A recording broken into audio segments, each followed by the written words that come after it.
It was the 3rd of June as I leaned back in my uncomfortable office chair, the furnace of summer beginning to crank out its first hot, muggy days of the season. I glanced out the window to the blue skies dotted with white, puffy clouds.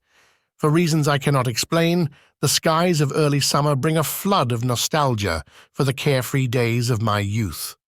Tawny, our tan border collie, curled up beside me and closed her eyes. Such a peaceful scene, I muttered to myself, knowing full well that I was sorting through the pieces of a stomach-churning puzzle life had placed before me. I took a sip of coffee, reached for the volume, and turned up the music. It was then I leaned back, closed my eyes, and began to contemplate the challenge presented to me by friends and family. "You should be a writer," they said. I ran that thought through my head. What on God's green earth do I know about writing? Do I have anything of interest to write about?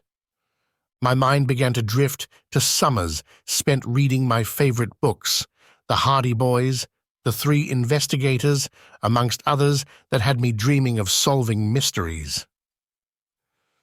Louis L'Amour westerns kindled my dreams of roaming the Old West.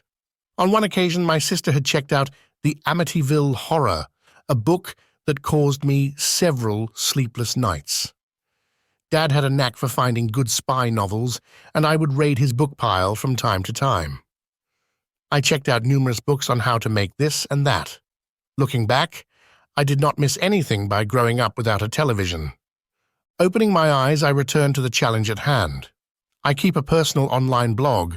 The blog is open for individuals to read, but the thoughts are mine, recorded for my reference. For some time, I have considered turning my thoughts into a series of short stories. With that thought in mind, I decided a change in music was needed.